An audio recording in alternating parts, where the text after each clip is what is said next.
stop streaming. I know. Okay. എല്ലാവർക്കും ഒരിക്കൽ കൂടി നമസ്കാരം. ഞാൻ ഡോക്ടർ സീത. സോറി കേട്ടോ, ഞാൻ ഈ രണ്ടാമത്തെ സെഷൻ തുടങ്ങി ഒരു 5-6 മിനിറ്റ് ഇങ്ങനെ സംസാരിച്ച് തുടങ്ങിയപ്പോഴാണ് പെട്ടെന്ന് കണ്ടത് ഇവിടെ സ്ട്രീമിംഗ് അല്ല നടക്കുന്നതെന്ന്. ഐ എം എക്സ്ട്രീംലി സോറി, നിങ്ങൾക്ക് കുറച്ച് കൺഫ്യൂഷൻ ഉണ്ടായിട്ടുണ്ടെങ്കിൽ. അപ്പോൾ ഈ ആദ്യത്തെ സെഷൻ കാണാത്തവർ ദയവായി ആദ്യത്തെ സെഷൻ കണ്ടതിന് ശേഷം ഇത് കാണുക, അല്ലെങ്കിൽ നിങ്ങൾക്ക് വാലും തലയും പിടികിട്ടില്ല. എൻ്റെ സ്വന്തം അനുഭവങ്ങളാണ് ഞാനിവിടെ പറയുന്നത്. വിവാഹം കഴിഞ്ഞ് ആദ്യത്തെ കുറച്ച് മാസങ്ങളിലും 1-2 വർഷങ്ങളിലും ഉണ്ടായ ചില അനുഭവങ്ങൾ എനിക്ക് മാത്രമല്ല, ഇതേപോലെ ഒരുപാട് ആളുകൾക്ക് ഉണ്ടാകും. അപ്പോൾ അത് സാരമില്ല, നമുക്ക് പിന്നീട് ശരിയാക്കാൻ പറ്റുന്നതേ ഉള്ളൂ എന്നുകൂടി നിങ്ങൾക്ക് ആ ഒരു സന്ദേശം നൽകാൻ വേണ്ടിയിട്ടും കൂടിയിട്ടാണ് എൻ്റെ കഥകൾ ഞാനിങ്ങനെ ഒരു തുറന്ന പുസ്തകം പോലെ പറയുന്നത് കേട്ടോ. അപ്പോൾ ഇതിനിടയിൽ ആദ്യത്തെ സെഷനിൽ ആരോ ചോദിച്ചു, എന്തുകൊണ്ടാണ് നിങ്ങൾ നിങ്ങളുടെ ഹസ്ബൻഡിനെ സാർ എന്ന് വിളിക്കുന്നത്? അപ്പോൾ അങ്ങനെ വിളിക്കുന്നത് ഞങ്ങൾക്ക് ഇഷ്ടമല്ലാന്ന്. അപ്പോൾ ഞാൻ സത്യം പറയട്ടെ, നിങ്ങളുടെ മുന്നിൽ മാത്രമല്ല സ്റ്റാഫിൻ്റെ മുന്നിലും പണ്ട് മുതലേ പേഷ്യൻസിൻ്റെ മുന്നിലും 10-30 വർഷമായിട്ടുള്ള ശീലമാണ് സാറും എന്നെ എല്ലാവരുടെ മുന്നിലും വെച്ചിട്ട് മാഡം തന്നെയാണ് വിളിക്കുന്നത്. തന്നെ ഇരിക്കുമ്പോൾ ഞങ്ങൾ അങ്ങനെയൊന്നുമല്ല വിളിക്കുന്നത്. അപ്പോൾ അത് ഞങ്ങൾ എങ്ങനെ വിളിക്കുന്നു പരസ്പരം എന്നുള്ളതൊന്നും അല്ല കാര്യം മക്കളെ. ഇപ്പം ഇവിടെ നിങ്ങൾ കഥ കേൾക്കാൻ നോക്കട്ടോ. അപ്പോൾ അത് പറയാം. അപ്പോൾ നമ്മൾ എവിടെ പറഞ്ഞു നിർത്തിയത്? നമ്മൾ ഓഗസ്റ്റ് മാസം ആയപ്പോഴത്തേക്ക് എനിക്കങ്ങ് സഹിക്കാൻ വയ്യാണ്ടായി. ഏപ്രിൽ 24 കല്യാണം കഴിഞ്ഞു.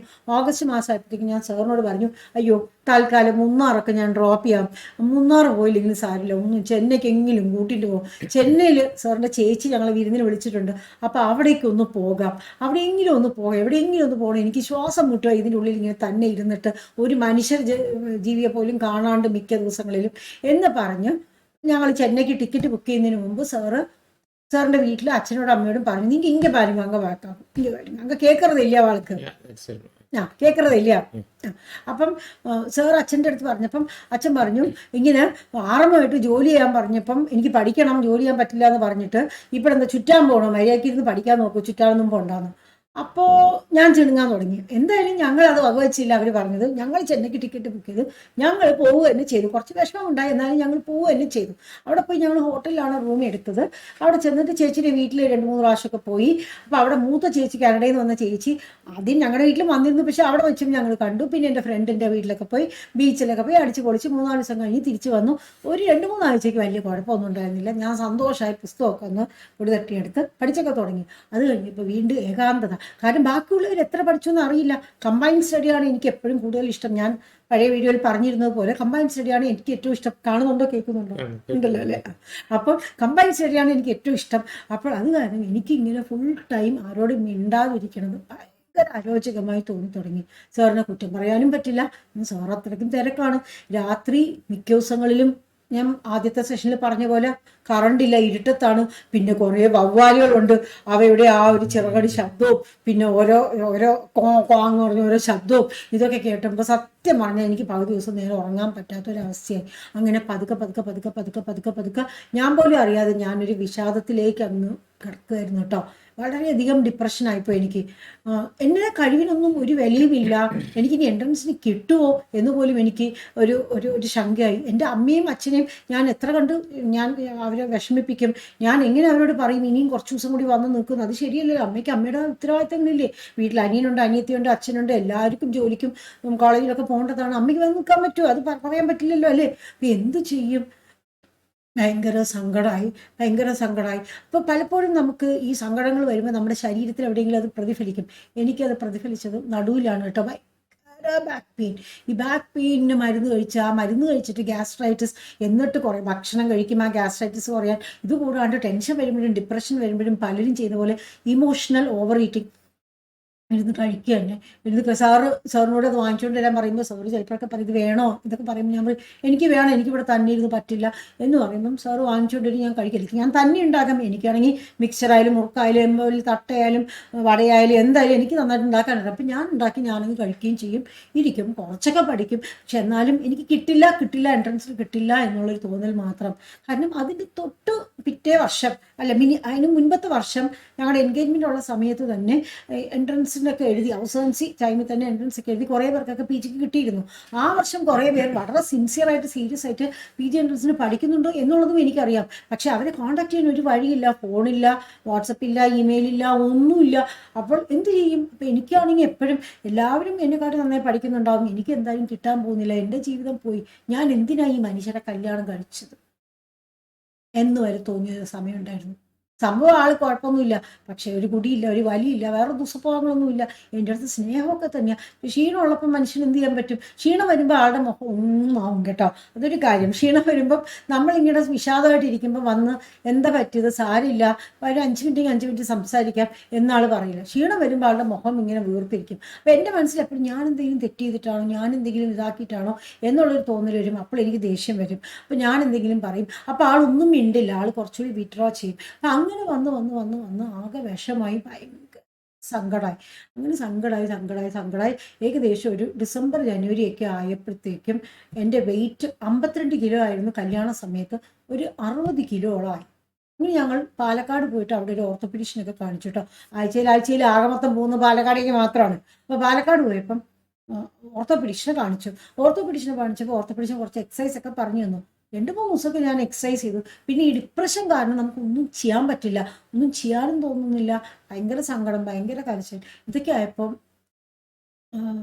ആ സമയത്താണ് നമ്മുടെ അവിടെ ഒരു ഫിസിഷ്യൻ വന്ന് ജോയിൻ ചെയ്തത് കേട്ടോ.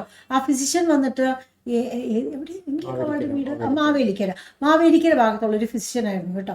അപ്പോൾ ആ ഫിസിഷ്യനും ഭാര്യയും കുടുംബവും അവിടെ വന്നത്. ഫിസിഷ്യനായിട്ട് ചെർപ്പളശ്ശേരി ശങ്കർ ഹോസ്പിറ്റലിൽ ജോയിൻ ചെയ്തത്. അവർ സായി ഭക്തരാണ് കേട്ടോ, ബാബ ഭക്തരാണ്. അപ്പോൾ ആ ചേച്ചി വന്നിട്ട് എനിക്ക് കുറച്ച് സായിബാബയുടെ ബുക്സ് ഒക്കെ കുറച്ച് വായിക്കാൻ കൊണ്ട് തന്നു. അപ്പോൾ എനിക്കാണെങ്കിൽ പഠിക്കാനൊന്നും ഒരു മൂഡും ഇല്ല, ആകെ ഡിപ്രസ്ഡ് ആയിട്ട് ഇരിക്കുക. അപ്പോൾ ഈ പ്രാർത്ഥന എന്ന് പറഞ്ഞാൽ എൻ്റെ പ്രാർത്ഥന അതുവരെ ഉണ്ടായിരുന്നത് എന്താ, എന്തെങ്കിലും ഒരു ആവശ്യത്തിന് പഴവങ്ങാടി ഗണപതിക്ക് ഒരു തേങ്ങ ഉടയ്ക്കുക, ഇത് മാത്രമായിരുന്നു എൻ്റെ പ്രാർത്ഥന. സത്യം പറയാമല്ലോ.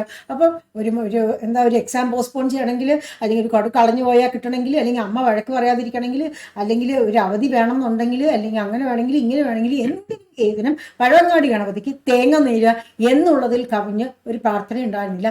ഒക്കെ നല്ലത് വരണേ എന്നുള്ളൊരു പ്രാർത്ഥന. അതല്ലാണ്ട് കണ്ട് ആഴത്തിൽ പ്രാർത്ഥിക്കാനുള്ള പക്വതയും പാകതയും എനിക്കപ്പോൾ ഉണ്ടായിരുന്നില്ല. എനിക്ക് അതിനെക്കുറിച്ചൊട്ടും അറിയുമില്ല കേട്ടോ. അപ്പോൾ ഞാൻ ഈ സായിബാബയെ കുറിച്ചിട്ട് എനിക്ക് വലിയ ധാരണ ഒന്നും ഉണ്ടായിരുന്നില്ല. ഒരു കാര്യം മാത്രമേ എനിക്ക് ഇപ്പോൾ ഓർമ്മ വരുന്നത്, എൻ്റെ മാരേജിന് എൻ്റെ ജൂനിയേഴ്സായിട്ടുണ്ടായിരുന്ന, ഞാൻ ഹൗസ് വൈൻസി തീരാറായപ്പോൾ ഹൗസ് വൈൻസി തുടങ്ങിയ കുറച്ച് കുട്ടികളുണ്ടായിരുന്നു. എല്ലാവരുടെ പേരും അനീറ്റമാരാണ്, 4 അനീറ്റമാരാണ് കേട്ടോ. അപ്പോൾ ഈ 4 അനിതമാരും കൂടി ചേർന്നിട്ട് എനിക്ക് ഒരു ഫോട്ടോ ഫ്രെയിം കൊണ്ടു തന്നു കേട്ടോ. ആ ഫോട്ടോ ഫ്രെയിമിൽ 4 ഫോട്ടോസ് വെക്കാൻ പറ്റുന്ന ഒരു ഫോട്ടോ ഫ്രെയിം. ഈ 4 സായിബാബയുടെ ഓരോ പിക്ചർ വെച്ചിട്ടാണ് അവരെനിക്ക് കൊണ്ടു തന്നത് കേട്ടോ. അപ്പോൾ ഞാനതിന് വലിയ വില കൽപ്പിച്ചൊന്നുമില്ല. ഞാൻ സായിബാബയെ കുറിച്ച് ജസ്റ്റ് കേട്ടിട്ടുണ്ട്, പക്ഷെ ഞാൻ വലിയ വില കൽപ്പിച്ചൊന്നുമില്ല. ഞാനത് ബാക്കി ഗിഫ്റ്റിൻ്റെ കൂടെ എടുത്ത് വെച്ചു. ആ സായിബാബയുടെ പടമൊക്കെ മാറ്റിയിട്ട് ഞങ്ങളുടെ ഫോട്ടോ ഒക്കെ എടുത്ത് അതിലൊക്കെ വെച്ചിട്ട് അങ്ങനെയൊക്കെയായിരുന്നു ഞാൻ ചെയ്തിരുന്നത്. അപ്പോൾ എന്തായാലും ഈ ചേച്ചി വന്ന് എനിക്ക് 1-2 പുസ്തകങ്ങൾ കൊണ്ട് തന്നിട്ട് പറഞ്ഞിട്ട്, ഗീത ഇതൊക്കെ ഒന്ന് വായിക്കുന്നത്, എൻ്റെ വീട്ടിൽ ഗീത എന്നാണല്ലോ വിളിക്കുന്നത്, ഞാൻ പലപ്പോഴുമായിട്ട് പറഞ്ഞിട്ടുണ്ടല്ലോ. ഞാനതൊക്കെ വായിച്ചപ്പോൾ എനിക്ക് കുറച്ചൊരു സമാധാനം കിട്ടുമായിരുന്നു. എന്നാലും അങ്ങനെ കാര്യമായിട്ടുള്ള സമാധാനം കിട്ടില്ലായിരുന്നു. ആ ഒരു ഡിപ്രഷൻ കൂടി വന്നു കഴിഞ്ഞ് ഫുൾ എൻ്റെ ആ ചുറുചുറുക്കൊക്കെ പോയി, എൻ്റെ ആ മുഖമൊക്കെ അങ്ങ് കരിവാളിച്ച് ആകെ ഒരു വിഷമമായപ്പം ഞാൻ പറഞ്ഞു എനിക്ക് വീട്ടിൽ പോകണം, എനിക്ക് കുറച്ച് ദിവസം വീട്ടിൽ പോകണം. എൻട്രൻസിന് എന്തായാലും എഴുതാൻ വീട്ടിൽ പോകണം. ഒരു ജനുവരി അവസാനം ഫെബ്രുവരിയിലാണ് എൻട്രൻസ്. അപ്പോൾ അതിന് കുറച്ച് ദിവസം മുമ്പ് തന്നെ ഞാൻ വീട്ടിൽ പോകാം, അല്ലെങ്കിൽ എൻട്രൻസിന് വട്ടപ്പൂജയായിരിക്കും എനിക്ക് കിട്ടുന്നത്. എനിക്ക് എന്തായാലും വീട്ടിൽ പോയാൽ പറ്റുമോ എന്ന് പറഞ്ഞു. സാറ് പറഞ്ഞു എന്നാൽ വീട്ടിൽ പോവാം എന്ന് പറഞ്ഞിട്ട് സാറ് വീട്ടിൽ കൊണ്ടാക്കിയപ്പോൾ അച്ഛനും അമ്മയ്ക്കൊക്കെ എന്നെ കണ്ടപ്പോൾ ഷോക്ക്. കാരണം ഒരു 8-10 കിലോ വെയിറ്റ് കൂടിയിട്ടുണ്ട്, ആകെ കരുവാളിച്ച് ആകെ ഇതായിട്ട് ഭയങ്കര സ്മാർട്ടായിട്ട് ചുരുക്കായിട്ട് നടന്നിരുന്ന കുട്ടിയാണോ ഇത് എന്ന് പോലും അവർക്കങ്ങ് ഭയങ്കര ഷോക്കായി. സാർ വന്നിട്ട് സാറിന് ലീവ് ഇല്ലാത്ത കാരണം സാർ അടുത്ത ദിവസം നിന്ന് സാർ അങ്ങ് പോയി. അപ്പോൾ 2 ആഴ്ച കൂടുമ്പോഴേറ്റോ വരുമായിരുന്നു തോന്നുന്നു, എനിക്കത് അത്ര വലിയൊരു ഓർമ്മയില്ല കേട്ടോ. അപ്പോൾ എന്തായാലും അവിടെ വന്നു കഴിഞ്ഞപ്പോൾ ഞാൻ പഠനത്തിൽ കോൺസെൻട്രേറ്റ് ചെയ്യാൻ നോക്കി. അതിൻ്റെ ഇടയിൽ 2-3 പ്രാവശ്യമൊക്കെ ഞാൻ പുറത്തേക്കൊക്കെ ഒന്ന് പോയി. കാരണം എനിക്കൊന്ന് പുറത്തേക്ക് പോയി ആൾക്കാരൊക്കെ ഒന്ന് കണ്ട് അവരുമായിട്ടൊക്കെ ഒന്ന് സംസാരിച്ചില്ലെങ്കിൽ എനിക്കൊന്ന് ഭയങ്കര പ്രശ്നമായിരുന്നു കേട്ടോ. അങ്ങനെ ഞാൻ എൻ്റെ 1-2 സുഹൃത്തുക്കളുടെ വീട്ടിൽ പോയി. അവിടെ ചെന്ന് കയറിയ ഉടനെ ഫസ്റ്റ് ചോദ്യം ഞാൻ നേരിട്ടത്, അയ്യോ നിനക്ക് എന്ത് പറ്റി, നീ എന്താ തടിച്ചു പോയത്, നിന്റെ മുഖമൊക്കെ ഇങ്ങനെ കരുവളിച്ചു പോയത് എന്ന്. 2 സ്ഥലത്ത് അത് കേട്ടത്തോടെ പിന്നെ അതിനുശേഷം ഒരാളുടെ വീട്ടിൽ ഞാൻ പോകാതെ. കാരണം ഈ ചോദ്യത്തിന് ഞാൻ എന്ത് മറുപടി പറയും? ഇങ്ങനെ ഇവരും കൂടി പറഞ്ഞു കഴിഞ്ഞപ്പോൾ മുഖത്ത് ഈ മിററിൽ നോക്കിയപ്പോൾ എനിക്ക് തന്നെ തോന്നി, ശരിയാ എൻ്റെ മുഖം ഭയങ്കര കരുവാളിച്ചിരിക്കുന്നു, എനിക്ക് എന്താ പറ്റിയത്, എനിക്ക് എന്തോ കാര്യമായിട്ട് പറ്റിയിട്ടുണ്ട് എന്ന് പറഞ്ഞിട്ട് ഞാൻ വലിയ കരച്ചിലായി.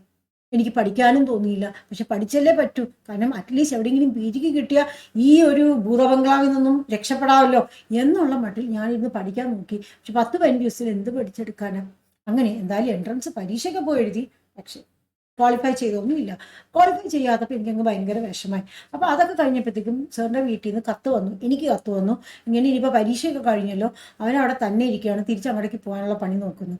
ശരിയാണ്, ആളവിടെ തന്നെ ഉള്ളതെന്നുള്ളത് എനിക്ക് അറിയാവുന്നതാണ്. 2 ആഴ്ച കൂടുമ്പോഴേ ആൾ വരുള്ളൂ എന്ന് എനിക്ക് അറിയാവുന്നതാണ്. പക്ഷെ ആൾക്ക് അവിടെ ഭക്ഷണത്തിനൊന്നും പ്രശ്നമില്ല എന്നുള്ള കാര്യം എനിക്കറിയാം. കാരണം ഇവിടെ മുകളിൽ ഡോക്ടർ കൃഷ്ണദാസിൻ്റെയും മേരി കൃഷ്ണദാസ് മാഡത്തിൻ്റെയും അവരുടെ വീട്ടിൻ്റെ മുകളിൽ തന്നെ ആണ് ബാച്ചിലേഴ്സ് ആയിട്ട് താമസിക്കുന്ന ഡോക്ടേഴ്സിന് അല്ലെങ്കിൽ വൈഫ്സ് വീട്ടിലൊക്കെ പോകുന്നവർക്ക് അവർക്കൊക്കെ ഭക്ഷണം കൊടുത്തിരുന്നത്. അപ്പോൾ അത് കാരണം അതിനെക്കുറിച്ച് പ്രശ്നമില്ല. പക്ഷെ അത് മാത്രമല്ലല്ലോ അല്ലേ, വേറെയും കാര്യങ്ങളുണ്ടല്ലോ. അപ്പോൾ അത് കാരണം എന്തായാലും സാറ് വീട്ടിൽ വന്നു, ഞങ്ങൾ 2 ആളും കൂടി പോയി. എനിക്കാണെങ്കിൽ തിരിച്ചു പോകാൻ വലിയ താല്പര്യമേ ഉണ്ടായിരുന്നില്ല കേട്ടോ. സാറിന് മിസ് ചെയ്യുന്നുണ്ടായിരുന്നു, വളരെയധികം മിസ് ചെയ്യുന്നുണ്ടായിരുന്നു. അപ്പോൾ അവിടെ പോകാനുള്ള ആ ഒരു പേടി കാരണമാണ് ഞാനിങ്ങനെ നീട്ടി കൊണ്ടുവന്നത്. എന്തായാലും അവിടേക്ക് തിരിച്ചുപോയി വീണ്ടും ഈ ഒരു ചേച്ചി, ഞാൻ പറഞ്ഞില്ലേ ഈ ബാബാ ഭക്തയായ ചേച്ചി, ആ ചേച്ചി വന്നിരുന്ന പുസ്തകങ്ങളൊക്കെ വായിച്ച് എന്തായാലും എനിക്ക് ഉറപ്പായി ആ വർഷം കിട്ടില്ല എന്നുള്ളത്. അടുത്ത വർഷത്തെ കാര്യം പിന്നെ നോക്കാം.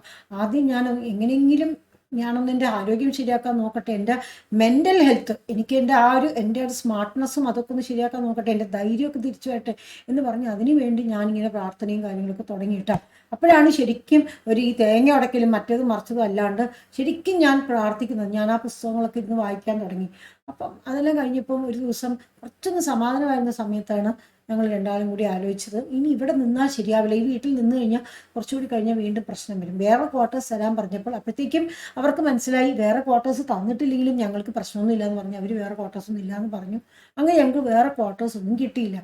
അപ്പം ഞങ്ങൾ പറഞ്ഞു വേറെ ക്വാർട്ടേഴ്സ് കിട്ടിയില്ല എന്നുണ്ടെങ്കിൽ ഞങ്ങൾ ഈ സ്ഥലം വിടുകയാണെന്ന് പറഞ്ഞു.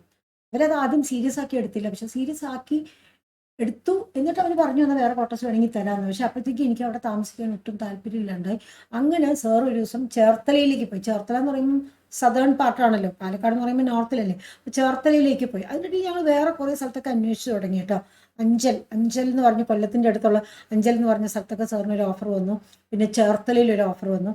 അപ്പോൾ ഇവിടേക്ക് വന്നപ്പോൾ എൻ്റെ അച്ഛൻ എന്നെ, ഞങ്ങൾ അഞ്ചലിലൊക്കെ ഞങ്ങൾ പോയി നോക്കി കേട്ടോ. അഞ്ചലിൽ പോയിട്ട് കൊല്ലത്തിൻ്റെ അടുത്തായത് കാരണം ഞങ്ങൾ തിരുവനന്തപുരത്തേക്കും പോയി. തിരുവനന്തപുരത്തേക്ക് ഇപ്പോൾ എൻ്റെ അച്ഛൻ എന്നെ ശക്തമായ ഭാഷയിൽ അച്ഛൻ വഴക്ക് പറഞ്ഞു.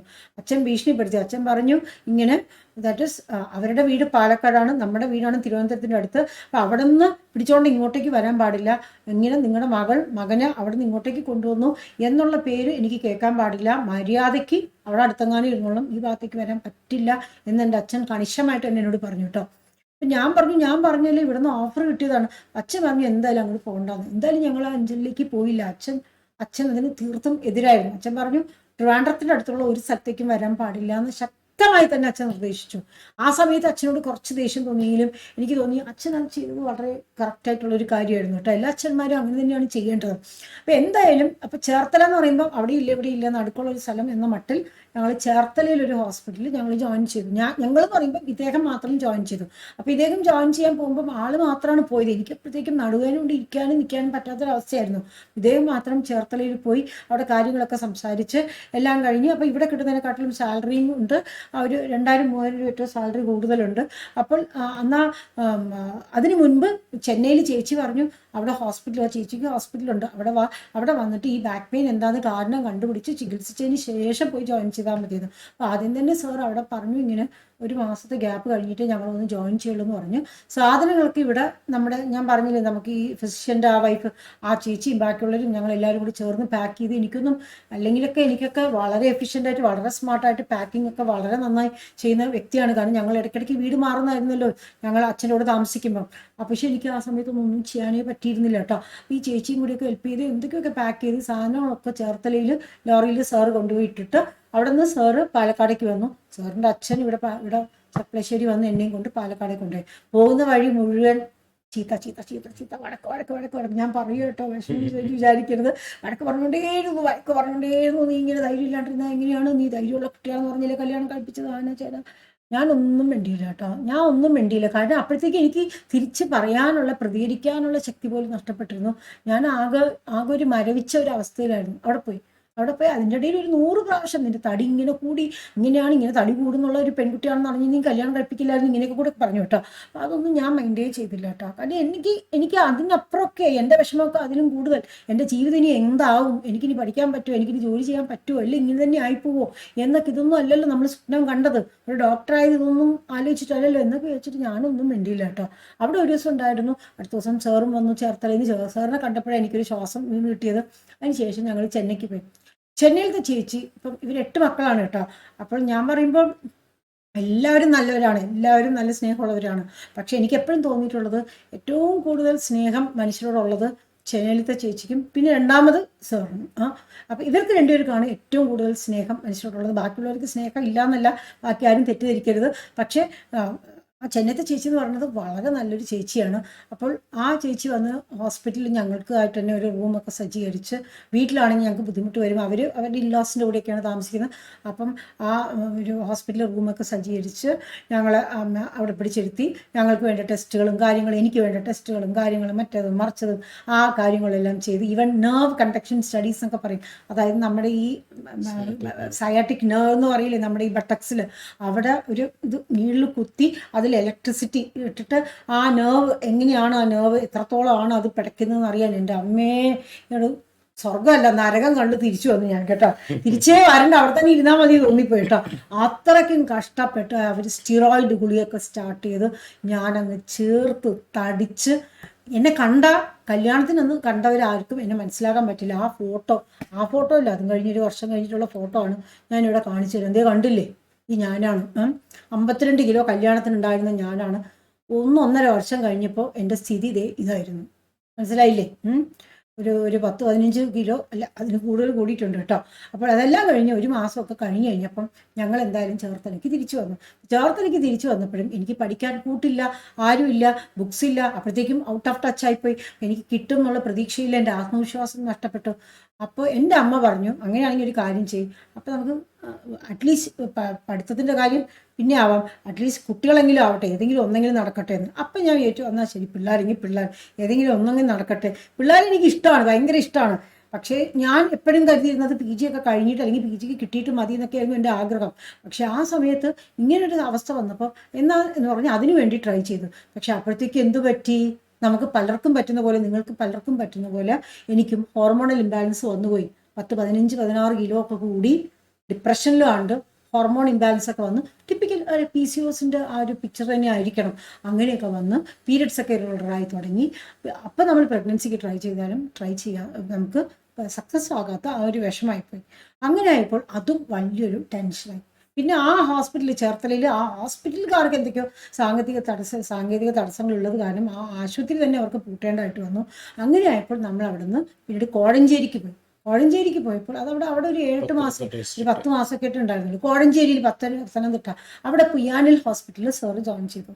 അവിടെ ചെന്നപ്പോഴും ഇങ്ങനെ ഒരു ഉള്ളിലേക്കായിരുന്നു വീട്. പക്ഷെ അറ്റ്ലീസ്റ്റ് അടുത്ത് നെയ്ബേഴ്സ് ഉണ്ടായിരുന്നു. അവിടെ വെച്ച് ഞങ്ങളുടെ വീട്ടിൽ കള്ളം കയറി കേട്ടോ. അത് പിന്നെ ഞാൻ പറയാം, അതൊരു ഭയങ്കര സംഭവമായിരുന്നു കേട്ടോ. കള്ളം കയറിയതും അതിൽ നിന്ന് നമ്മൾ രക്ഷപ്പെട്ടതും അത് അത്ഭുതകരമായിട്ടുള്ള കഥ, അത് ഞാൻ പിന്നീട് എപ്പോഴെങ്കിലും പറയാം, റൈറ്റ്. അപ്പോൾ അവിടെ പക്ഷേ അറ്റ്ലീസ്റ്റ് എനിക്ക് നെയ്ബേഴ്സ് ഒക്കെ ഉണ്ടായിരുന്നു. അപ്പോഴത്തേക്കും എനിക്കറിയാമായിരുന്നു ഈ വർഷം എന്തായാലും, 2ാമത്തെ വർഷം ഞാൻ ചേർത്തലയിൽ ഉണ്ടായിരുന്നപ്പോൾ ഞാൻ പരീക്ഷ തന്നെ എഴുതാൻ പോയില്ല കേട്ടോ. കാരണം പരീക്ഷ എഴുതി എനിക്ക് കിട്ടിയിട്ടില്ല എന്ന് വന്നതിൽ നല്ലത് എന്തിനാ വെറുതെ ആ കാശ് കളയുന്നത്, ആ അപ്ലിക്കേഷൻ ഫോമൊക്കെ കൊടുത്ത് അടുത്ത വർഷം എന്തായാലും എഴുതിയെടുക്കാം എന്നുള്ളൊരു ചിന്തയായി എനിക്ക്. അങ്ങനെ ഞങ്ങൾ കോഴഞ്ചേരി എത്തിയപ്പോൾ അവിടെ നല്ല നെയ്ബേഴ്സ് ഉണ്ടായിരുന്നു. അപ്പം അവിടെ ഇരുന്ന് ഞാൻ കുറച്ചുകൂടിയൊക്കെ ഞാൻ പഠിക്കാൻ തുടങ്ങി കേട്ടോ. അപ്പോൾ പഠിക്കാൻ തുടങ്ങി കഴിഞ്ഞപ്പോൾ സീരിയസ് ആയിട്ട് പഠിച്ചിട്ടില്ലെങ്കിൽ ശരിയാവില്ല. അതിൻ്റെ ഇടയിൽ ട്രിവാൻഡ്രത്തിൽ നിന്നും എൻ്റെ അച്ഛനും അമ്മയും അനിയനും ഒക്കെ ബാംഗ്ലൂരിലേക്ക് പോയി. എൻ്റെ അനിയത്തിക്ക് ബാംഗ്ലൂർക്ക് ജോലി കിട്ടി. അച്ഛൻ ബാംഗ്ലൂരിലേക്ക് റിക്വസ്റ്റ് ട്രാൻസ്ഫർ, ലാസ്റ്റ് പെൻഷന് മുമ്പുള്ള ട്രാൻസ്ഫർ നമുക്ക് ഇഷ്ടമുള്ള സ്ഥലത്തേക്ക് കിട്ടും. അങ്ങനെ അച്ഛൻ ബാംഗ്ലൂർക്ക് റിക്വസ്റ്റ് ട്രാൻസ്ഫർ വാങ്ങി. അച്ഛനും അമ്മയും അനിയനും ഒക്കെ 1993 ഇവിടെ 1993 ഇവിടെ ബാംഗ്ലൂരിൽ പോയി. അപ്പോൾ അതിനു മുമ്പ് തന്നെ ഞാൻ ട്രിവാൻഡ്രത്ത് ചെല്ലുമ്പോൾ ഞാൻ മനസ്സിലാക്കി എൻ്റെ ഒരുപാട് സുഹൃത്തുക്കൾക്ക് MDക്കെല്ലാം കിട്ടിക്കഴിഞ്ഞു, അല്ലെങ്കിൽ ഡിപ്ലോമയ്ക്ക് കിട്ടിക്കഴിഞ്ഞു. എൻ്റെ ക്ലാസ്സിൽ വെച്ചിട്ട് നന്നായി പഠിക്കുന്ന കുട്ടികളിൽ ഒരാളായിരുന്നു ഞാൻ. എനിക്ക് 2-3 സബ്ജക്ട്സിനൊക്കെ ഡിസ്റ്റിങ്ഷൻ ഉണ്ട്. അപ്പോൾ എനിക്കൊന്നും കിട്ടുന്നുമില്ല. അപ്പോൾ എനിക്കങ്ങ് ഭയങ്കര നിരാശയായി, ഭയങ്കര സങ്കടമായി, ഭയങ്കര ഡിപ്രഷനായി. ഞാൻ സാറിനോട് പറഞ്ഞു, ഈ വർഷം എന്തായാലും എനിക്ക് കിട്ടിയേ പറ്റൂ. അത് 2003 ജൂൺ ജൂലൈയാണ്. ഞാൻ പറഞ്ഞു ഈ വർഷം എനിക്ക് എന്തായാലും കിട്ടിയേ പറ്റൂ, അത് കഴിഞ്ഞിട്ട് മതി നമുക്ക് കുഞ്ഞും കാര്യങ്ങളൊക്കെ. അപ്പോൾ സാറ് പറഞ്ഞു കുഞ്ഞൊന്നൊരു പ്രശ്നമേ അല്ല, നമ്മൾ ആദ്യം നമുക്ക് ഈ PG കിട്ടാൻ നോക്കുക, അതിന് ശേഷം മതി, നീ എന്തായാലും ഇരുന്ന് പഠിക്കും. സാറിനും വിഷമായിപ്പോയി, ഇത്രയും നന്നായി പഠിക്കുന്ന ഒരു കുട്ടീനെ ജീവിതം നമ്മൾ കാരണം ഇങ്ങനെ ആയിപ്പോയല്ലോ എന്നൊക്കെ പറഞ്ഞിട്ട് വിഷമായി. പക്ഷെ എന്നാലും ഈ സ്നേഹം കാണിക്കുമ്പോഴും ഞങ്ങൾ നമ്മളിടയ്ക്ക് തല്ലി വരും, അത് പിന്നെ സ്വാഭാവികമല്ലേ, എല്ലാവരുടെ വീട്ടിലും ഉണ്ടാകുന്ന പോലെ. അപ്പോഴും എൻ്റെ വെയിറ്റ് ഒന്നും കുറഞ്ഞൊന്നും ഇരുന്നില്ല കേട്ടോ. എനിക്ക് എക്സസൈസ് ചെയ്യാനുള്ളൊരു മൂഡോ അല്ലെങ്കിൽ ഡയറ്റ് ചെയ്യാനുള്ളൊരു മൂഡോ ഒന്നും തന്നെ ഉണ്ടായിരുന്നില്ല. ആരും എന്നെ ഒന്നും പുഷ് ചെയ്യാനും ഉണ്ടായിരുന്നില്ല എന്നുള്ളതാണ് സത്യം. അപ്പം എന്തായാലും ഒരു ജൂലൈ ഓഗസ്റ്റ് ഒക്കെ ആയപ്പം ഞാൻ പറഞ്ഞു ഇനി സീരിയസ് ആയിട്ട് പഠിച്ചു തുടങ്ങുന്നത് തന്നെ വേണം. അതിൻ്റെ ഇടയിൽ ഞങ്ങൾ 2-3 പ്രാവശ്യം ബാബയെ കാണാൻ പോയി, ബാബയുടെ ആശീർവാദങ്ങളൊക്കെ വാങ്ങിച്ചിട്ടൊക്കെ വന്നപ്പോൾ എൻ്റെ വിശ്വാസം കുറച്ചുകൂടി ദൃഢമായി. ഈ വർഷം എന്തായാലും എനിക്ക് കിട്ടും, ഞാൻ പഠിച്ചേ പറ്റൂ, നിങ്ങളുടെ സപ്പോർട്ട് ഉണ്ടെങ്കിൽ എനിക്ക് പഠിക്കാൻ പറ്റും. സാറ് പറഞ്ഞു സാർ എന്ത് സപ്പോർട്ടിനും റെഡിയാണെന്ന്. അപ്പോൾ അവിടെയും ഞങ്ങൾക്ക് കുറേ കഷ്ടപ്പാടുകൾ ഉണ്ടായിരുന്നു. പലപ്പോഴും വെള്ളം കിട്ടില്ലായിരുന്നു, ഞങ്ങൾ മുകളിലാണ് താമസിച്ചിരുന്നത്. അപ്പോൾ അടുത്ത പറമ്പിൽ പോയി കിണറ്റിന്ന് വെള്ളം കോരി എടുത്ത് സ്റ്റെപ്സൊക്കെ കയറി മുകളിലേക്ക് കൊണ്ടുവരേണ്ടിയിരുന്നു. ചിലപ്പോഴൊക്കെ ഞാൻ പുലമ്പുമായിരുന്നു, എൻ്റെ ദൈവമേ മെഡിസിനൊക്കെ പഠിച്ച് എല്ലാം കഴിഞ്ഞ് അവസാനം കിണറ്റിന്ന് വെള്ളം കോരുന്നത് കൊണ്ട് കുഴപ്പമില്ല, കോരി സ്റ്റെപ്സൊക്കെ കയറി മുകളിൽ കൊണ്ടുവരുന്നുണ്ട്, ഒരു ഗതികേട് വന്നല്ലോ ഈശ്വര എന്നൊക്കെ ഞാൻ ഇടയ്ക്കിടയ്ക്കൊക്കെ പുലമ്പുമായിരുന്നു. അതൊക്കെ താൽക്കാലികമായിരുന്നു. പക്ഷേ ഞങ്ങൾ പ്ലാൻ ചെയ്തത് എങ്ങനെ, ഞങ്ങൾ രണ്ടുപേരും ഒരുമിച്ച് ഇങ്ങനെ ഉറങ്ങാൻ പോലും ഒരുമിച്ചല്ല കിടക്കുന്നത്, കാരണം അങ്ങനെ പോലും സമയം കളയരുതെന്ന് വിചാരിച്ചിട്ട് രാത്രി സാറ് ഉറങ്ങുന്ന സമയത്ത് ഞാൻ മൊത്തം ഇരുന്ന് പഠിക്കും. സാറ് രാവിലെ എണീക്കുമ്പോൾ ഞാൻ കിടക്കും. സാറ് വീട്ടിൽ പാചകമൊക്കെ ചെയ്തിട്ട് എനിക്ക് കാപ്പി അല്ലെങ്കിൽ ചായയോ ഫ്ലാസ്കിലൊക്കെ ഉണ്ടാക്കി വെച്ചിട്ട് സാറ് ഹോസ്പിറ്റലിൽ പോകും. ഞാൻ ഇരുന്ന് പഠിക്കും. ഇരുന്ന് പഠിച്ച് ഉച്ചയ്ക്ക് സാറ് വരുന്ന സമയത്ത് ഭക്ഷണം മാത്രമാണ് ഒരുമിച്ച് കഴിക്കുന്നത്. അതിനുശേഷം സാർ ഉറങ്ങുന്ന സമയത്ത് ഞാൻ വീണ്ടും ഇരുന്ന് പഠിക്കും. സാറ് ഹോസ്പിറ്റലിൽ പോയി കഴിഞ്ഞാൽ എന്നിട്ടാണ് ഞാൻ അരമണിക്കൂർ കിടക്കുക, എന്നിട്ട് വീണ്ടും ഇരുന്ന് പഠിക്കും. ഞങ്ങൾ തമ്മിൽ സംസാരിക്കുന്ന പോലും ഒരു ദിവസത്തിൽ ഒരു 5 മിനിറ്റ് 10 മിനിറ്റ്, ഞങ്ങൾ തമ്മിലുള്ള ഇൻട്രാക്ഷൻ പോലും അത്ര. പക്ഷെ ഞങ്ങൾ അതൊരു തപസ്യ പോലെ, ഒരു തപസ് പോലെയായിരുന്നു അപ്പോൾ പഠിച്ചുകൊണ്ടിരുന്നത്. അപ്പം ഞാൻ വിചാരിച്ചു എനിക്ക് ഒരു കോച്ചിങ് ഇല്ലെങ്കിലും സാരമില്ല, ഒരു ഇതും ഇല്ലെങ്കിലും സാരമില്ല, ആ പുസ്തകങ്ങളെല്ലാം വെച്ചിട്ട് ഞാൻ വൺ പോയിന്റഡ് ആയിട്ട് ഞാൻ ബാബയോടും പ്രാർത്ഥിച്ചിട്ട്, ഞാൻ അത്രയ്ക്കും ശക്തമായിട്ട് പ്രാർത്ഥിച്ചിട്ട് ഞാൻ ആ ഒരു ഫുൾ കോൺസെൻട്രേഷനോട് പഠിച്ചു. അപ്പം പഠിച്ച് വന്നപ്പോഴും എനിക്ക് ഇടയ്ക്കിടയ്ക്കൊക്കെ എനിക്ക് ആത്മവിശ്വാസം കൂടും, ഇടയ്ക്കിടയ്ക്കൊക്കെ കുറയും. ഒരു ദിവസം ഒരു ഒക്ടോബർ ആയപ്പോൾ ഞാൻ എൻ്റെ അമ്മയ്ക്ക്, ഞാൻ സാറിനോടൊന്നും പറഞ്ഞിരുന്നില്ല അപ്പോൾ ഫോണൊന്നും അപ്പോഴും ഇല്ല എൻ്റെ വീട്ടിലൊന്നും ബാംഗ്ലൂരിൽ. എൻ്റെ അമ്മയ്ക്ക് ഞാനൊരു കത്തെഴുതി, ഇതെൻ്റെ അവസാനത്തെ ചാൻസാണ്, ഇപ്രാവശ്യവും എനിക്ക് കിട്ടിയിട്ടില്ല എന്നുണ്ടെങ്കിൽ എനിക്ക് വലിയ ബുദ്ധിമുട്ടാവും, കാരണം ഇതും കൂടി കിട്ടിയിട്ടില്ല എന്നുണ്ടെങ്കിൽ ഇനിയും ഒരു വർഷം എനിക്ക് ഇതിനു വേണ്ടി ഇനി ചിലവാക്കാൻ പറ്റില്ല. പിന്നെ അതിനുശേഷം ഞാൻ MBBS കൊണ്ട് മാത്രം തൃപ്തിപ്പെട്ട് ഞാൻ ഒരു GP ആയിട്ട് ഞാൻ ഇരിക്കേണ്ടതായിട്ട് വരും എന്നാണ് തോന്നുന്നത്. ഞങ്ങളെ കൊണ്ട് മാക്സിമം ട്രൈ ചെയ്യാൻ പറ്റുന്ന പോലെ ഞങ്ങൾ ട്രൈ ചെയ്യുന്നുണ്ട്. അപ്പം സാറിൻ്റെ വീട്ടിലൊക്കെ പറഞ്ഞിരിക്കുന്നത് ഞാൻ ആറുമായിട്ട് വർക്ക് ചെയ്യുന്നു, അവിടെയൊക്കെ പറയേണ്ട ആവശ്യമില്ല, ഞാൻ വീട്ടിൽ നിന്ന് പഠിക്കാമെന്ന് പറയേണ്ട ആവശ്യമില്ല എന്ന് സാറ് തന്നെ പറഞ്ഞു. അങ്ങനെ ഞങ്ങൾ ഇരുന്ന് പഠിക്കാൻ തുടങ്ങി. അപ്പോൾ ഇതിൻ്റെ ഇടയിൽ ഒരു ഓഗസ്റ്റ് മാസമൊക്കെ ആയപ്പോൾ എന്താ പറ്റിയെന്ന് വെച്ചാൽ, ഒരു 1-2 മാസം ഞാൻ ആർമായിട്ട് ജോലി ചെയ്യാമെന്ന് പറഞ്ഞിട്ട് പോയി. എന്നിട്ട് 1-2 മാസം അപ്പോഴാണ് Thiruvalla medical mission hospital, Thiruvalla എന്ന് പറയുന്നത് അവിടെ നിന്ന് ഏകദേശം 20 കിലോമീറ്റർ ഉണ്ട് കോഴഞ്ചേരി, 20-17 14 കിലോമീറ്റർ. പക്ഷെ ബസ്സിൽ പോകുമ്പോൾ കുറച്ച് സമയം എടുക്കും കേട്ടോ. അപ്പോൾ അങ്ങനെ തിരുവല്ല മെഡിക്കൽ മിഷനിൽ പോയിട്ട് ഞാൻ ജോയിൻ ചെയ്തു. അവിടെ പോയി 3-4 ദിവസം നിന്നപ്പോഴത്തേക്കും എനിക്ക് കുറച്ച് പനി, കുറച്ച് റാഷസ് ഒക്കെ വന്നു കേട്ടോ. അപ്പം പീരിയഡ്സ് ഒക്കെ ഇറഗുലർ ആയത് കാരണം എനിക്ക് പ്രഗ്നൻസി ആണോ ഇല്ല പീരിയഡ് ഇറഗുലർ ആയത് PCOS കാരണമാണോ ഒന്നും എനിക്ക് അറിയാനും പറ്റിയിരുന്നില്ല. ഞാൻ കുറച്ച് സപ്ലിമെന്റ്സ് വിറ്റമിൻസ് മാത്രം കഴിക്കുന്നുണ്ടായിരുന്നു, കുറച്ചൊക്കെ എക്സസൈസ് അപ്പോൾ ചെയ്തു തുടങ്ങിയിരുന്നു, കാരണം പഠിക്കാനുള്ള ആ ഒരു ഇതിന് വേണ്ടി നടന്നാണ് ഞാൻ എപ്പോഴും പഠിക്കുന്നത്, അത് തന്നെ ഒരു എക്സസൈസാണ്. പക്ഷേ പിന്നെ നോക്കിയപ്പം പ്രഗ്നൻസി ടെസ്റ്റ് പോസിറ്റീവ്, പക്ഷെ റുബെല്ല ആണോ സംശയം വന്നപ്പോൾ റുബെല്ലയുടെ ടെസ്റ്റ് ചെയ്തപ്പോൾ റുബെല്ലയും പോസിറ്റീവ്. റുബെല്ല പോസിറ്റീവ് ആണെങ്കിൽ പ്രഗ്നൻസി ഉണ്ടെങ്കിൽ തീർച്ചയായിട്ടും കുട്ടിക്ക് വൈകല്യങ്ങൾ വരാനുള്ള സാധ്യത വളരെ കൂടുതലാണ്. അത് കാരണം ഇഷ്ടമല്ലെങ്കിൽ പോലും, കരഞ്ഞുകൊണ്ടാണെങ്കിൽ പോലും, വിഷമിച്ചിട്ടാണെങ്കിൽ പോലും നമുക്കതിന് ഇല്ലാതാക്കേണ്ടത് വന്നു. കാരണം കുഞ്ഞിന് ചിലപ്പോൾ കാറ്ററാക്ട് ആയിട്ടോ അല്ലെങ്കിൽ ഹാർട്ടിന് എന്തെങ്കിലും പ്രശ്നമായിട്ടോ അല്ലെങ്കിൽ ഡെഫ്നെസ് ആയിട്ടോ ഒക്കെ വൈകല്യങ്ങൾ വന്നു കഴിഞ്ഞാൽ ബുദ്ധിമുട്ടല്ലേ എന്ന് പറഞ്ഞിട്ട് ചെയ്യേണ്ടി വന്നു. അതൊക്കെ കഴിഞ്ഞപ്പോഴാണ് ഞാൻ ശരിക്കും പറഞ്ഞാൽ കുറച്ചുകൂടി സീരിയസ് ആയിട്ട് പഠിച്ചു തുടങ്ങിയത്. ഇതിൻ്റെ ഇടയിൽ ഒരു അനുഭവം ഉണ്ടായി. ആ അനുഭവം എനിക്കിവിടെ എടുത്ത് പറയാതിരിക്കാൻ വയ്യ, വളരെയേറെ മനസ്സിന് വിഷമിപ്പിച്ച ഒരു കാര്യമാണ്. കാരണം സാറിൻ്റെ കുറച്ച് ബന്ധുക്കൾ അവർ വേറെവിടെയോ പോകുന്ന വഴിക്ക് ഞങ്ങളുടെ വീട്ടിൽ കയറി കുറച്ചു നേരം ഇരുന്ന് ഭക്ഷണം കഴിച്ചിട്ട് പോകാൻ വേണ്ടി കയറിയതാണ് കേട്ടോ. അപ്പോൾ അവർക്കൊരു കുട്ടി ടീനേജർ ആയിട്ടുള്ള ഒരു കുട്ടിയുണ്ട്. അപ്പോൾ ആ ടീനേജറിന്റെ തുടക്കത്തിൽ നിൽക്കുന്ന ഒരു കുട്ടിയോ ടീനേജർ ആയിട്ടുള്ള ഒരു കുട്ടിയാണ് കേട്ടോ. അപ്പോൾ ആ ടീനേജർ ആയിട്ടുള്ള കുട്ടി എന്നോട് ചോദിച്ചു, എൻ്റെ പുസ്തകങ്ങളൊക്കെ കണ്ടിട്ട്, ആൻറ്റി ഇത് എത്ര കാലം പഠിച്ചുകൊണ്ടിരിക്കും, ആൻറ്റി ഇത് എത്ര വർഷം പഠിച്ചു വെച്ചാലാണ് ആൻറ്റിക്ക് PGക്ക് കിട്ടുക, ഇങ്ങനെ എത്ര വർഷം പഠിച്ചുകൊണ്ടിരിക്കും, ഇങ്ങനെ പഠിച്ചാലൊന്നും കാര്യമൊന്നുമില്ല, കിട്ടാനൊന്നും പോകുന്നില്ല, ഇത് എത്ര വർഷമായിട്ട് പഠിക്കണമെന്ന്. എനിക്ക് ഭയങ്കര ഷോക്കായി പോയി. കാരണം ആ ഒരു ചെറിയ കുട്ടിക്ക് എന്നോട് അത് പറയണമെങ്കിൽ തീർച്ചയായിട്ടും ആ കുട്ടിയുടെ വീട്ടിൽ മാതാപിതാക്കൾ തമ്മിൽ അതിനെക്കുറിച്ച് ഒരു സംഭാഷണം നടന്നു കാണുമായിരിക്കും അല്ലേ? അതുകൊണ്ടല്ലേ കുട്ടി എന്നോട് പറയണം. എനിക്ക് ഭയങ്കര സങ്കടമായി പോയി കേട്ടോ. അപ്പോൾ ആ കുട്ടിയും കൂടി പോയി കഴിഞ്ഞപ്പോൾ സത്യം പറഞ്ഞാൽ ഞാൻ ഇപ്പം പറയുകയാണെങ്കിൽ ആ കുട്ടിയോട് എനിക്ക് നന്ദിയുണ്ട്. കാരണം അതാ പറഞ്ഞത് എൻ്റെ ഈ നമ്മുടെ ഈ നെറ്റിയിൽ ഒരു ആണി തറയ്ക്കുന്നതിന് തുല്യമായിരുന്നു. Last nail in the coffin എന്ന് പറയുന്ന പോലെ, അതല്ലെങ്കിൽ നമ്മുടെ നെറ്റിയിലാണ് കിടക്കുന്ന പോലെയായിരുന്നു. എനിക്കൊരു വാശിയായി. ഞാൻ പറഞ്ഞു, ഈ ചെറിയ കുട്ടി പോലും എന്നോട് ഇങ്ങനെ പറയുന്നു. ഈ വർഷം എന്തായാലും ഞാൻ PGക്ക് കിട്ടിയിരിക്കും. എന്നിട്ടാണ് ഞാൻ എൻ്റെ അമ്മയ്ക്കൊരു കത്ത് എഴുതിയത്. അമ്മയ്ക്ക് കത്തെഴുതി സാറിൻ്റെ അടുത്ത് പോസ്റ്റ് ചെയ്യാൻ മാത്രം കൊടുത്തു. സാറ് പോസ്റ്റ് ചെയ്തു. 1.5 കിലോമീറ്റർ ദൂരെയാണ് സാറിൻ്റെ ഹോസ്പിറ്റൽ ജംഗ്ഷൻ. സാറ് പോസ്റ്റ് ചെയ്ത് കഴിഞ്ഞപ്പം അമ്മയ്ക്ക് ആ ലെറ്റർ കിട്ടിയപ്പോൾ ഈ അടുത്ത് കഴിഞ്ഞ വർഷം അമ്മയോട് ഞാൻ സംസാരിച്ചപ്പോഴാണ്, ഞാനും അമ്മയും കൂടി അതിനെക്കുറിച്ച് സംസാരിച്ചപ്പോഴാണ് അമ്മ പറഞ്ഞത്, ആ ലെറ്റർ കിട്ടിക്കഴിഞ്ഞപ്പോൾ അമ്മയ്ക്ക് ഭയങ്കര അസ്വസ്ഥതയായി, ഭയങ്കര സങ്കടമായി. ആദ്യം അമ്മ വിചാരിച്ചു ഇത്രയും ഒക്കെ പഠിപ്പിച്ചു, എല്ലാം കഴിഞ്ഞു, ഇനിയും ഇപ്പം അവളുടെ കൂടെ നിന്ന് അവളെ പഠിപ്പിക്കാൻ വേണ്ടി, അവൾ പഠിക്കാൻ വേണ്ടി ഞാൻ കൂടെ നിൽക്കണം എന്ന് പറഞ്ഞാൽ ബുദ്ധിമുട്ടല്ലേ എന്ന് വിചാരിച്ചു. പിന്നീട് ആലോചിച്ചപ്പോൾ സങ്കടം തോന്നി. ആ കുട്ടി എത്ര കഷ്ടപ്പെട്ടാണ് പഠിച്ചത്, എന്നിട്ട് നമ്മൾ ഈ ഒരു കാര്യവും കൂടി അവസാനമായിട്ടൊന്ന് ചെയ്തു കൊടുക്കാം എന്ന് പറഞ്ഞ് അമ്മയ്ക്ക് ഇങ്ങനെ ഉറക്കം കിട്ടാണ്ട് തിരിഞ്ഞു മറിഞ്ഞിരുന്നു. അമ്മ രാവിലെ എഴുന്നേറ്റപ്പോൾ അച്ഛനോട് പറഞ്ഞു, ഞാൻ ഇങ്ങനെ കോഴഞ്ചേരിക്ക് പോവാണ്, ഗീതയുടെ പരീക്ഷ ആവുന്നവരെ ഞാൻ അവിടെ നിൽക്കാൻ പോവാണ്, അവൾക്ക് സഹായത്തിന്, അവൾക്കൊരു മോറൽ സപ്പോർട്ടും വീട്ടിലത്തെ കാര്യങ്ങൾ ചെയ്യാൻ. ഇപ്പോൾ രാമുവാണ് വീട്ടിൽ എല്ലാ കാര്യങ്ങളും ചെയ്യുന്നത്. ഇപ്പോൾ നിങ്ങൾക്ക് മനസ്സിലായി കാണുമല്ലോ അല്ലേ, സാറിന് രാമു എന്നാണ് വീട്ടിൽ വിളിക്കുന്നത്. ഞാൻ നേരിട്ട് രാമു എന്ന് വിളിക്കാറില്ല. അപ്പോൾ പക്ഷേ രാമു എന്നാണ് സാറിൻ്റെ വീട്ടിൽ വിളിപ്പേര്.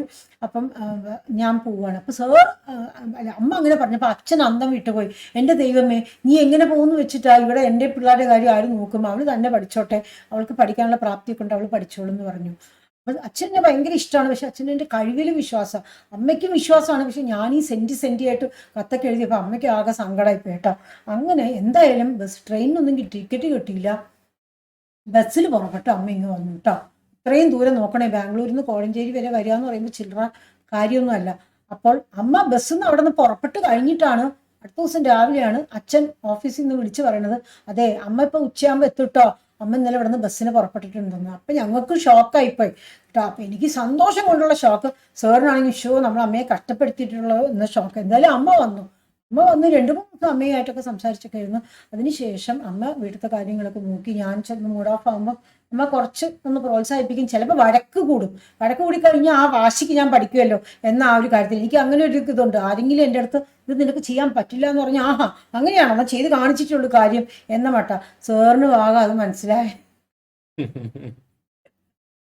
സാറ് അശോ എന്ന് പറഞ്ഞിരിക്കും. അപ്പൊ ഞാനും കുറച്ചുകൂടി അശോ എന്ന് പറഞ്ഞിരിക്കും.